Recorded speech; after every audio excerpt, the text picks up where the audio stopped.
What's your cold open going to be about? I don't. That now. Yeah, probably that. I don't know. I'm tired. Jack, I've never seen you so full of life and vivacious. Yeah. I don't know. It's too hot out to podcast. It's too hot to pod.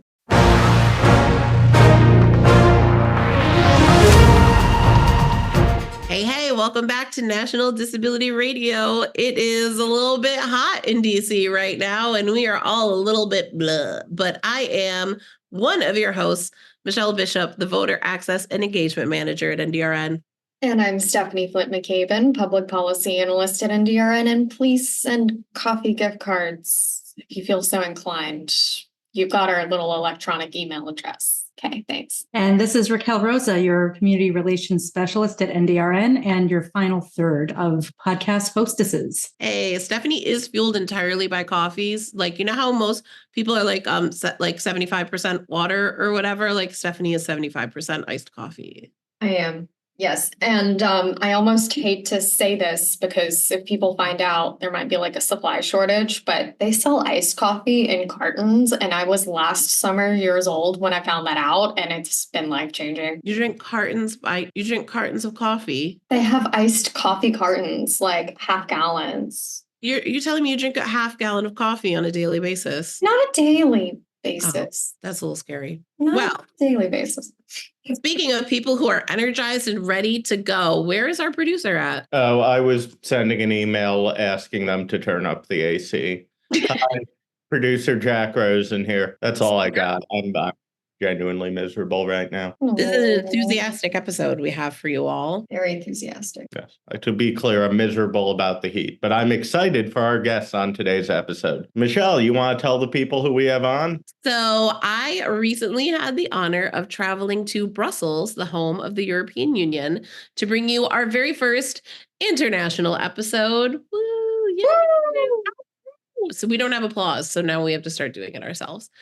I actually got to visit the European Disability Forum, or EDF. They're an umbrella organization of persons with disabilities that defend the interests of over 100 million people with disabilities in Europe as an independent non-governmental organization that brings together representative organizations of persons with disabilities from across Europe. They're run by people with disabilities and their families, and they're proud to be a strong, united voice of persons with disabilities in Europe. EDF envisions a Europe where persons with disabilities are fully included in society on an equal basis with others.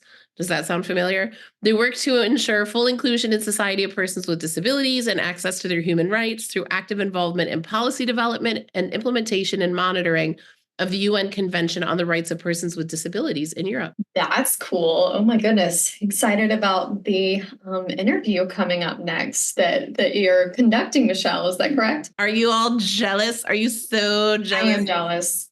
Yes. I've never been abroad before. So yeah, I'm definitely jealous. Whoa. We're going to do a second international episode and take Stephanie abroad. Yes. I'm in favor. Also, you should be jealous. I mean, I was in Brussels. The waffles alone and the fries were worth it. But oh my gosh, no, I want French fries. Thanks.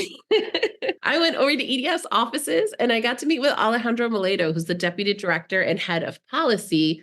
Alejandro leads and coordinates EDF's advocacy and policy work at the EU level and supports the work of the European Parliament Disability Intergroup. Among other areas, Alejandro has developed policy positions and recommendations regarding political participation of persons with disabilities, accessible information and communication technologies, assistive technologies, and different standardization activities. He previously worked as a communication officer within the Parliament of the Valencia region as a journalist in digital media and a communication agency in Andorra and in a public affairs company in Madrid. He actually has an MA in political and corporate communication from the University of Navarra, Spain, and George Washington University, and a BA in journalism from the University of Valencia with a year actually at York University in Canada. And I will warn you guys in advance that Alejandro and I had started having a really broad conversation about disability rights in US and in Europe, but they're having elections coming up too. And as soon as we got into elections, it got election geeky real fast. I'm here for it. Alejandro, thank you so much for sitting down with me today. I just got into Brussels this morning, but I was so excited to sit down and have this conversation with you. I was hoping you could start by telling us most of our listeners are American. They know a lot about disability rights in the States, but I don't know if they know that much about the European Disability Forum. And I was wondering if you could start off by just telling us a bit about that and what you do. Yeah. Sure. Thank you. Thank you so much for having me in your podcast. So the European Disability Forum is an organization that brings together the European disability movement. So we are an umbrella organization, and our members are those European NGOs that represent different disability groups, such as the European Blind Union, the European Union of the Deaf, Autism Europe, Inclusion Europe, people with intellectual disabilities, and also those organizations at national level that represent the disability community. And we work very closely with the European Union institutions, as we are an advocacy organization that promotes the rights of persons with disabilities. And we do so by involving all our members in the policy making and trying to influence the laws that are being adopted at EU level. And on top of that, we obviously work with our members in building the capacity of the movement and promoting the rights of persons with disabilities. So that would be more or less what we do. So we're actually not that different. I'm with the National Disability Rights Network in the States, and we are a national membership association. So I'm based in DC, but our member organizations, the disability rights organizations, are in every U.S. state and territory. And we're sort of their association that supports the work that they do, and we work on policy at the national level. So we're actually not that different. In the United States, we rely so much on the Americans with Disabilities Act. If for the rights of people with disabilities, to protect their rights, it's such a big landmark piece of civil rights legislation. There's so much stuff in it, like good stuff, right? Like there's architectural access stuff that places of public accommodation have to be accessible, but it's also got non-discrimination in employment and access to programs and all those sorts of things. I'm wondering what that looks like in Europe. How are the rights of people with disabilities protected? Well, in Europe, we have the UN Convention on the Rights of Persons with Disabilities ratified by all member states, and not only by all member states, but also by the European Union as a supranational organization. So this kind of universal ratification of the convention for us has been really a driving force for disability rights. The thing is that, and you know very well, the convention was very much inspired by the Americans Disabilities Act, and also we from Europe we also look at your good practices and good legislation also as a food for thought or inspiration for campaigns and advocacy that we do here in Europe. But when it comes to specific policies, we also work in which I guess is similar to within the US, but it's like it's complicated because we have the EU as having certain competencies in which the EU basically is the ruler, such as, for example, internal market. We have a single market in the EU, and therefore, for example, laws concerning accessibility can be introduced and have been introduced by the European Union. But then, transport services as well. But then when it comes to other areas, such as let's say employment policies, education. In this case, the member state has the competence, and the EU has a supportive kind of role. And in this supportive role, obviously, we also have certain room for improvements and ideas that can, guarantee that member states exchange these good practices and can, advance on the rights of persons with disabilities in different areas. So we work with this kind of complex policy system, but with the idea that every right that we have been achieving at EU level will come, even if it will take time, at national level, regional level, and local level in the coming years, since EDF was created in 1996, and in 1997 the Amsterdam Treaty of the EU finally included disability in the article on non-discrimination, and since then we've seen how the EU has increasingly become more present in the everyday life of all citizens, but also on persons with disabilities. So we work on that with that scenario and trying to get the best out of it. That's really fascinating to me, and I bet it is for a lot of our listeners, because it sounds really similar to the United States in that we do have some overarching federal policy, especially that protects the rights of people with disabilities, but we're very much founded in this notion of states' rights, and the states having a lot of independence. And one of the things we often lament is that what it looks like to be a person with a disability can often depend on where you live in the United States. The policies and the programs can look very different. How does that work here? Do the nations that are part of the European Union work together well on these issues? Is it complex? What does that look like in terms of someone who's looking at policy around the European Union every day? Well, it really depends on the country, and it really depends on the policy area that we are talking about. We often get the question like, which is the best EU member state when it comes to the rights of persons with disabilities? And that's an impossible question to answer, because it really depends on how the country has transposed certain EU legislation, because when we adopt, for example, a European directive, then member states have certain room for interpretation and particularly on how they want to fulfill the obligations of such European law. And in this possibility, we obviously from EDF, we prepare toolkits, guiding materials for our members to take this opportunity to advance on the rights of persons with disabilities. I'll give you an example.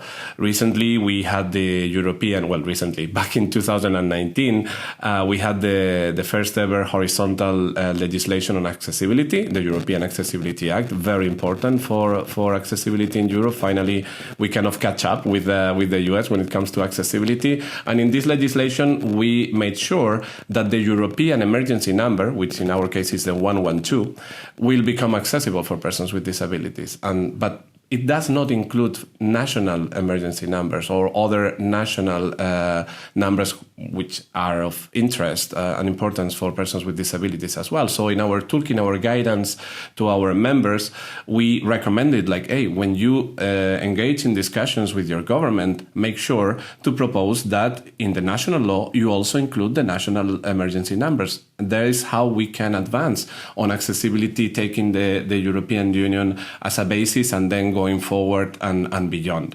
So it's the member states do cooperate well when it comes to certain areas.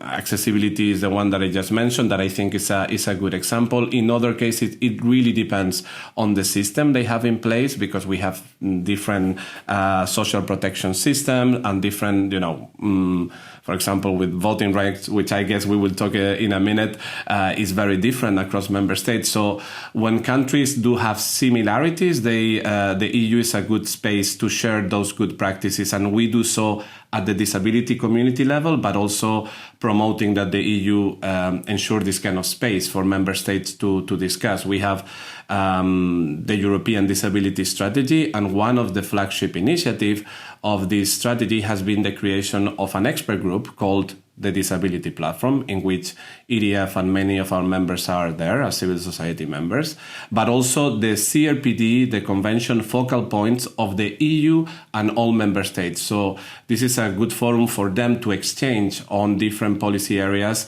and for us also to intervene and have our say on the different discussions and the different actions that this strategy was promising. Okay, you mentioned voting rights, and my face automatically lit up. As you know, back in the States, voting rights is my thing. I work on protecting and expanding, I'll say, access to the vote for people with disabilities, because our electoral process, unfortunately, is not yet fully accessible. We're working on it. We have good federal law in place, actually. The Help America Vote Act of 2002 and the Americans with Disabilities Act actually applies. So we're working on it. We're getting there. I know there's elections coming up in Europe as well, because we're about to go into a presidential election. It's charging at us at full speed. There's primaries going on as we record.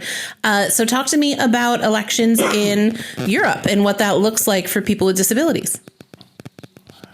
Well, this is also a policy campaign that excites me very much, and I'm also working very, very intensively on.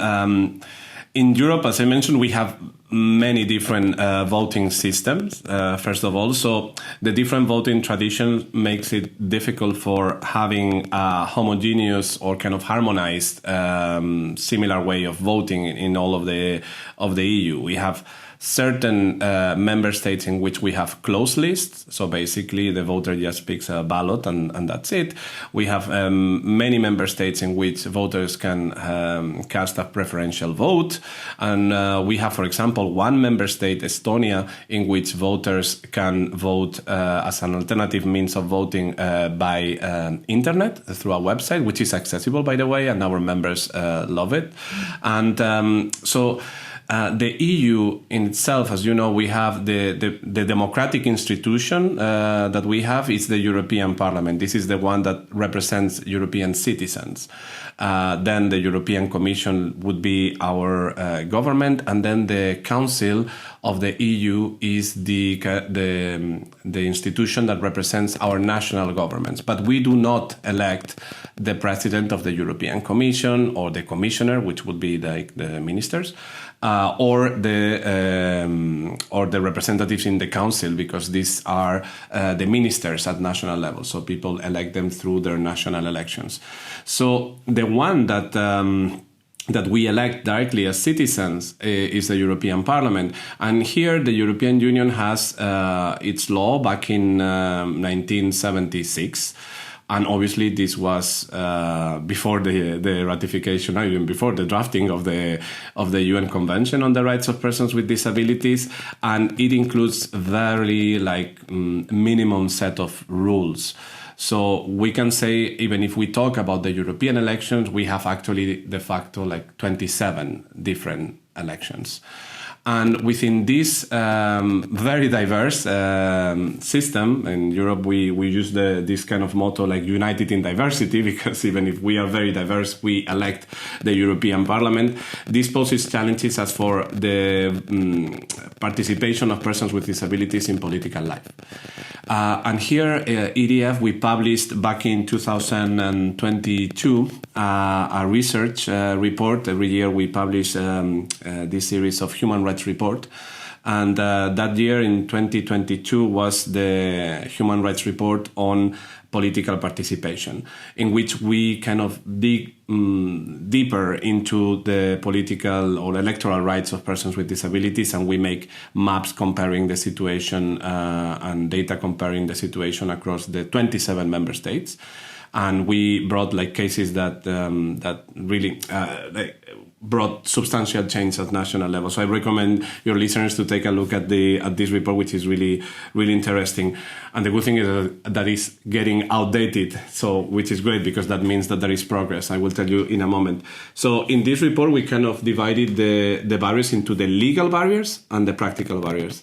Because still today, there are 12 member states in which persons with intellectual, mostly people with intellectual and psychosocial disabilities that are under certain substituted decision-making regime, like legal guardianship, for example, which are, totally or partially incapacitated, can be deprived of the right to vote. Among these 12 member states in which people with disabilities can be deprived the right to vote, in 6 of them, if you are placed under total or partial guardianship, you automatically lose your voting rights, and obviously your rights to stand as candidate. And fortunately, we've seen progress. Some months ago, we got Slovenia changing their national law, and for the first time, people placed under guardianship will vote in the upcoming European elections in June. Last year, we had Luxembourg also changing their laws and ensuring that all persons with disabilities, without exception, can vote and stand as candidate to the European Parliament. So now, all in all, we have 15 member states that uphold the right to vote for persons with disabilities without exception. However, if you look at the right to stand as candidate, the funny thing is that this number is lower. So instead of 15, we have only 10 countries that uphold the right to stand as for office. And this still kind of keeps alive this unfortunate kind of double standard as for persons with disabilities. Like, we cannot be active and political citizens. And we hope that member states will continue changing their national laws, at least these remaining 12 countries. From the European Union, along with the European Parliament, we have proposed a new electoral law that ensures the right to vote regardless of legal capacity. But unfortunately, this is the electoral law is a competence of the Council, so the institution that I referred before, the one that represents our national government, and they are not really willing to have a new EU electoral law. Not because of the disability provisions in this law, but also because of other controversial aspects that member states are not willing to accept, because, you know, elections are very sensitive, and some of them they don't want Brussels to tell them how they arrange their elections. That is shockingly similar to how we do the work in the States, where elections are very few of our election laws are federal laws. Most of them are state laws. And a lot of the policies are even set at the county level within the states. They're very local, and they absolutely do not want to be told how to run their elections. And they all do it a little bit differently. We also are working on this issue of people with disabilities losing the right to vote under guardianship. The majority of states in the U.S. have some sort of policy in place where that can happen. In a number of them, a determination has to be made by the judge as to whether or not the person will lose the right to vote. But we do also have some states that automatically remove the right to vote based on guardianship. So if you're interested, I can send you. The U.S. Department of Justice just updated their guidance recently on the Americans with Disabilities Act, and it says in there explicitly that you cannot categorically disenfranchise voters with disabilities based on guardianship. And that's, I think, the first time we've had something that strong in writing that talks about the fact that you can't just automatically remove the right to vote from a person with a disability based on guardianship. So we're excited about that. I'm really interested in this report. Did you say our listeners can snag it online if they want to take a look? Yeah, definitely. This, if you just look for EDF, Human Rights Report, Political Participation, you will find it. We have it in accessible format, ebook format as well. And we are updating the webpage with the recent changes that we are aware of at national level, because the report, unfortunately, we cannot change it. But it's really good because there is nothing like naming and shaming or comparing neighbors. So in Europe, when we have these maps with different colors, then suddenly I received an email from a national official telling us, like, "Hey, please, we just changed the law. Can you change the color of our country in your report?" And sorry, it's in PDF. We can't change that. But we are making these kind of updates in the website of EDF. The European Commission made a recommendation in which they also recommended, so it's not a binding document, but the Commission can issue recommendations to member states. And the Commission issued that recommendation proposing or suggesting to member states to remove the automatic deprivation of voting rights, but they added without a redress mechanism or individual assessment, something like that. So basically what they were saying is that it's bad to have this automatic deprivation of voting rights, but you can have it on an individual basis. And from our perspective, the UN Convention on the Rights of Persons with Disabilities is very clear. Everyone should have the same electoral rights. So we felt that the Commission was a bit too, it was not so ambitious or as ambitious as as we would have liked to be.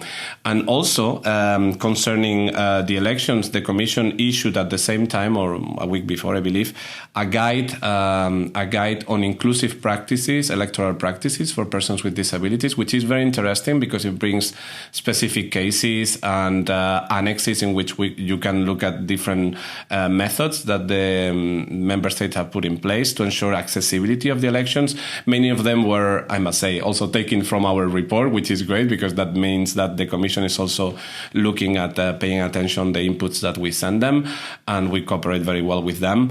And because, I mean, okay, these are what we were just discussing is the legal barriers. So people with disabilities that simply cannot enjoy their political rights, but many more, or millions, I would say, do not engage in the elections because of different practical barriers. And here when it comes accessibility, here when it comes reasonable accommodation, the right to freely choose your personal assistant to assist you in casting the vote, which in 2 member states, this is not possible. In 2 member states, you can only be assisted by an election official, which is really explicitly contradicting the UN Convention because you basically need to reveal your vote to a stranger, and this obviously can be very detrimental in small communities in which in small and big communities there is no difference. I mean, everyone should have the right to freely choose the assistants to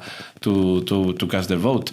And when it comes to accessibility, this is this guide or our report can be a good source of inspiration because we have so many ways of voting in Europe.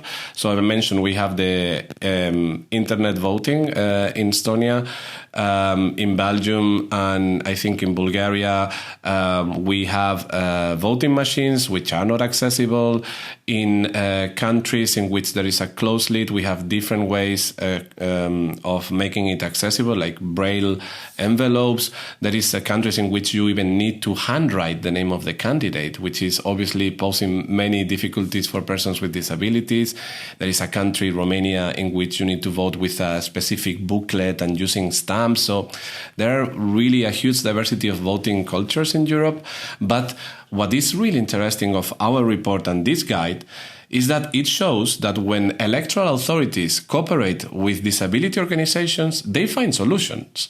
And we've seen that, for example, in the Netherlands, in Sweden, in Luxembourg, for example, when electoral authorities sit down with our members and with specific OPDs representing the disability groups and say, okay, how we vote here? Okay, we vote like this. How we can maximize accessibility of this specific ballot paper that we use. Okay, maybe we can enlarge the font size. Okay, maybe we can include pictograms. Okay, maybe we can have a QR code that could assist blind people to get the information in an accessible web document. So there are different solutions, and I think the key message from our report was that the cooperation between electoral authorities and the disability community is crucial to really remove these barriers for electoral rights. So I get too excited with this. You and I both get too excited talking about voting in elections. I don't know if they knew what they were getting into when they paired us together for this episode, but it's, you brought up something I'm also really passionate about, that in the US, you do have the right to the assistant of your choice, and that is protected by federal law. And I just think that's a really important feature of elections because you should be able to get an election worker to assist you if you don't have someone, but you should be able to ask someone that you trust to mark your ballot in the way that you want it marked. And you shouldn't have to disclose that information to a stranger or to someone to whom you don't have that trust relationship. But I'm really excited to dive into this report. I love this idea of these maps and maybe generating some healthy competition among the different countries. I'd love to do that with the states in the US. We might steal that idea from you all. We will absolutely give you credit if we take it. I don't want to take up too much of your day. I just want to say thank you so much for sitting down with me today. This was really interesting. It surprised me actually how many issues we had in common and how many things that we're working on, that you're working on as well. It strikes me that the disability rights movement as a civil and human rights movement is just truly global. And we're facing a lot of the same struggles all over the world. And that's hard, but also encouraging at the same time. We're very much all in this together. Thank you so much for talking this afternoon. Thank you to you. Thank you very much. We should also work together. Yes, absolutely. Let's keep this going. I'm going to get you in touch with our public policy folks immediately. Thank you. Thank you. And actually, I have a surprise guest. I'm recording here from Spain, and today I am speaking to Mercedes Lopez Miranda, who has spinal muscular atrophy, and she's going to talk a little bit about what it's like being a person with a disability and a wheelchair user in Spain.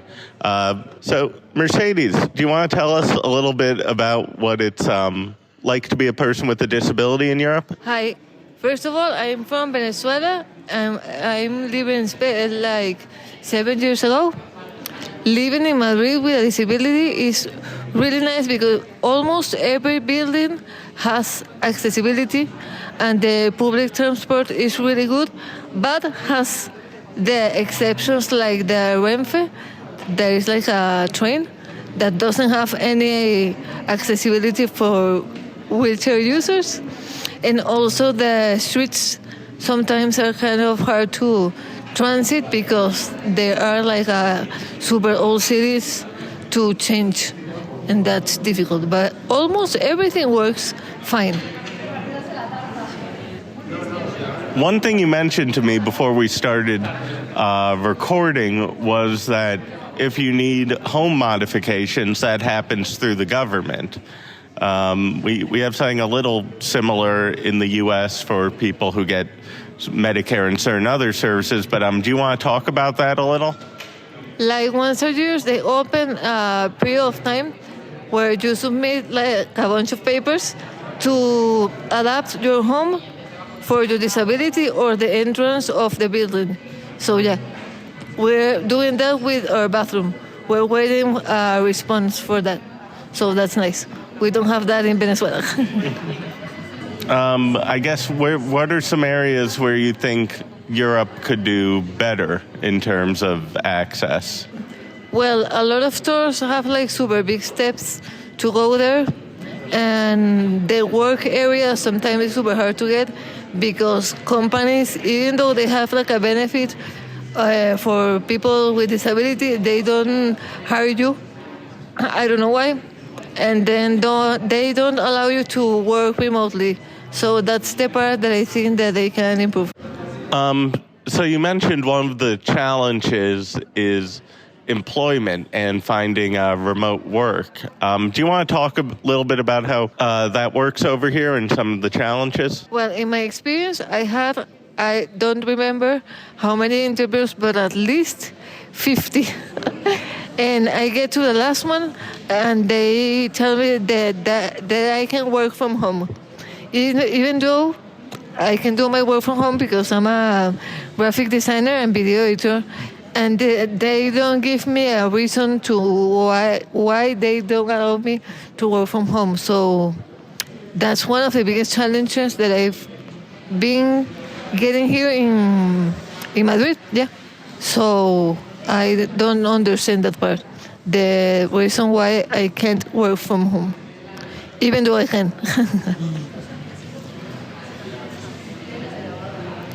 Okay, and I guess, is there anything, and if, I'm just going to say as an aside, if the answer to this question is I don't know, that's fine. Okay. Is there, I guess, anything you've seen in Europe that you think is something that I guess we could do better in the U.S.? Well, I don't know, because I've been in the United States, and for me, everything is super accessible. So I think it's in the reverse way. The European people need to learn from America. So, yeah. Hey, we're getting something right. Let's celebrate that. Thank you so much, Mercedes, for taking the time to talk to us. And I'll throw it back to the podcast team now who are probably wondering where this interview came from and why I didn't tell them about this. Excuse me. Wait, pause a second. Jack, are you telling me that you secretly recorded a spotlight story? Oh, but I'm not a host, huh? Oh, wow. This episode was going so well between us. Well, it was a great spotlight story, I was going to say, but maybe we should just go to Stephanie for the joke. I don't know. Now I have Bad Blood by Taylor Swift in my head, and I'm just like, is that about to be the theme of the podcast?